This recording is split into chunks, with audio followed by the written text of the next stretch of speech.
अर्जुन, मेरा स्मरण करना, नाम जपना और युद्ध करना माने परिश्रम करना। अब भगवान ने दो बातें क्यों कही? अगर एक ही बात कहते कि अर्जुन तुम परिश्रम करना तो मैं प्रसन्न हो जाऊंगा और तुम्हारी सारी सफलताएं मिल जाएंगी, तो परिश्रम के बाद मुझे याद करना ऐसा क्यों कहना पड़ा? या फिर एक ही बात कहते कि मुझे याद करना, तुम्हारे सारे काम मैं ठीक कर दूंगा। दोनों बातें कही। अगर भगवान कहते हैं मुझे याद करना, तो इंसान आलसी भी हो सकता है, प्रमादी भी हो सकता है, दोषग्राही भी हो सकता है। इसीलिए प्रमादी ना बन जाए तो भगवान का युद्ध चाह, परिश्रम भी करना, उपाय भी करना, प्रयास भी करना, साधन भी अपने जुटाना। अच्छा, भगवान ने ये क्यों कहा कि मुझे याद करना? केवल कहते साधन करना, उपाय करना, भजन करना, मैं प्रसन्न हो जाऊंगा। तो कई बार अपने साधन का अहंकार भी तो हो जाता है। अरे इतना मैं 4 बजे उठता हूं, तुम क्या समझते हो? कल के आए हो तुम तो ताना और मारना शुरू कर देते।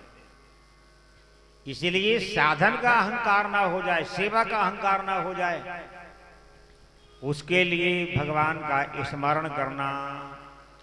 तो जो हम सेवा करेंगे उसमें आनंद आएगा, चित्त वृत्ति हमारी शांत होगी, और भगवान का स्मरण करेंगे तो उसमें मिठास आएगा। ये सच्ची बात है कि किसी भी वस्तु का अगर मिठास चाहिए, परिवार का, स्वभाव का, जिंदगी का, व्यवहार का, लोक का, परलोक का, अगर हमें मिठास चाहिए तो वो भगवत कृपा, भगवान के भजन से ही मिलेगा। प्रमाद जीवन में ना बन पाए, इसलिए प्रयास करना चाहिए, और हर मोड़ पर हमारा मिठास बना रहे, इसलिए भगवान की कृपा की आवश्यकता है। हमने प्रयास कर लिया और बहुत धन संपत्ति कमा ली, कोठे बंगले बना लिए, अब चैन से नींद कैसे आएगी? आनंद कैसे आएगा? सुमति कैसे आएगी? आज्ञाकारी बालक कैसे होंगे? उसके लिए भगवान की कृपा की आवश्यकता है। भाई बेटा तो हमारे मुकद्दर में लिखा है, वो मिल गया, लेकिन आज्ञाकारी होगा तब ना आनंद आएगा। इसलिए भगवान ने दोनों बातें कही, माम अनुस्मर युद्ध चा। तो यहां पर भी माता देवहूति जिस समय सेवा करने में लग गई, तो 10 बातें सेवा करने में भूल जाना चाहिए। तेजियान संतोषयत, हमारा जो तेज स्वभाव है उसको भूल जाना चाहिए। अगर हम उस तेज स्वभाव को नहीं भूलेंगे तो हमारी सेवा करना बेकार हो जाएगा।